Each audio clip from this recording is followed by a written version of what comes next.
నిర్ణయం ఇండియన్ హిస్టరీని పూర్తిగా మార్చేసేదా? సర్దార్ వల్లభాయ్ పటేల్ గారు పీఎం అయ్యుంటే భారతదేశం వేరేలా ఉండేదా? Hi guys, welcome to RSC facts. మనకు తెలుసు India's first prime minister Jawaharlal Nehru అని. కానీ అదే సమయంలో సర్దార్ వల్లభాయ్ పటేల్ గారు డిప్యూటీ పీఎంగా ఉన్నారు. But my thought is, Sardar Vallabhbhai Patel గారు ప్రైమ్ మినిస్టర్ అంటే హిస్టరీ ఎలా మారేది? ద కశ్మీర్ ఆగస్ట్ 15, 1947న ఇండియాకి ఇండిపెండెన్స్ వచ్చింది. కానీ సిచ్యువేషన్ చాలా కాంప్లికేటెడ్. బికాస్ దేశం రెండు భాగాలుగా విడిపోయింది, ఇండియా అండ్ పాకిస్తాన్. ఇప్పుడు కశ్మీర్ విషయానికి వస్తే, దేశ విభజన జరిగే కొద్ది కాలానికే 1947 అక్టోబర్లో జరిగిన ఒక రహస్య ట్రైబల్ రైడర్స్ దండయాత్ర ద్వారా పాకిస్తాన్ కాశ్మీర్లోని కొంత భాగాన్ని ఆక్రమించింది. ఇది జరిగిన తర్వాత మన మొదటి పీఎం నెహ్రూ 1949లో యుఎన్ని సంప్రదించారు. యుఎన్ మధ్యవర్తిత్వంతో కాల్పుల విరమణ ఒప్పందం, కాల్పుల విరమణ రేఖ, అదే లైన్ ఆఫ్ కంట్రోల్ ఖరారు చేసింది. ఇదే నెహ్రూ ఆధ్వర్యంలో గాంధీ జనవరి 15, 1948న పాకిస్తాన్కి 55 కోట్లు ఇచ్చాడు. అదే ఇప్పుడు పటేల్ గారు పీఎం అయ్యుంటే పటేల్ గారు డెసిషన్స్ చాలా ఫాస్ట్గా తీసుకునేవారు.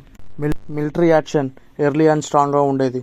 దాంతో పాకిస్తాన్ ఫోర్సెస్ని ఎర్లీ స్టేజ్లోనే పుష్ బ్యాక్ చేసే అవకాశం ఉండేది. యూఎన్కి వెళ్లకుండా ఇంటర్నల్గా సాల్వ్ చేసేవాడు. ఆల్సో ఆర్టికల్ 370ని వ్యతిరేకించి మొత్తం రాష్ట్రాన్ని తన ఆధీనంలోకి తీసుకునేవాడు.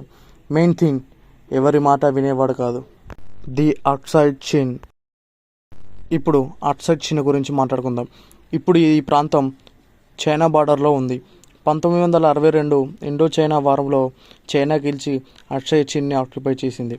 కానీ ఇంట్రెస్టింగ్ విషయం ఏంటంటే, మన పటేల్ గారు ది ఫస్ట్ పీఎం నెహ్రూకి చైనా గురించి ఒక లెటర్లో రాసి పంపించాడు.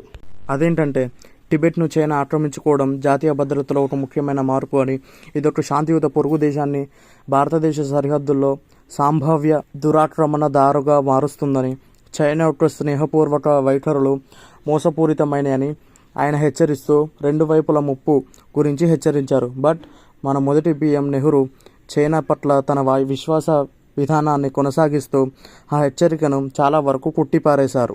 కానీ పటేల్ గారు అన్నట్లే చైనా యుద్ధం చేసి ఆక్సైడ్ చైన్ను ఆక్యుపై చేసింది.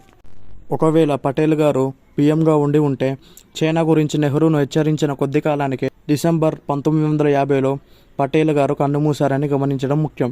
ఒకవేళ ఆయన ప్రధానమంత్రిగా ఉండి ఉంటే ఆయన అతి తక్కువ కాలంలోనే అమలు చేయవలసి వచ్చేది.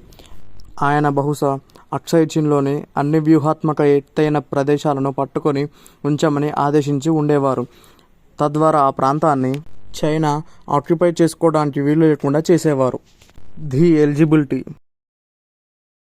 1946లో కాంగ్రెస్ కమిటీలు మొదటి ప్రధానమంత్రిని ఎన్నుకున్నాయి.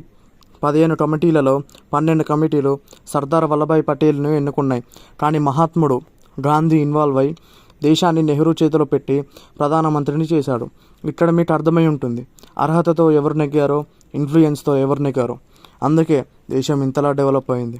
అండ్ ఆల్సో, ఒకవేళ పటేల్ గారు పీఎం అయి ఉంటే ఇప్పుడున్న ఇందిరాగాంధీ ఫ్యామిలీ కాంగ్రెస్ రాకపోయి ఉండేది. ఎందుకంటే original INC Indian national Congress ఉండేది. Conclusion.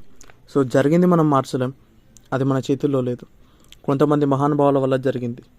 So that's it guys.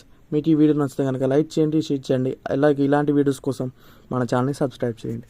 Thank you.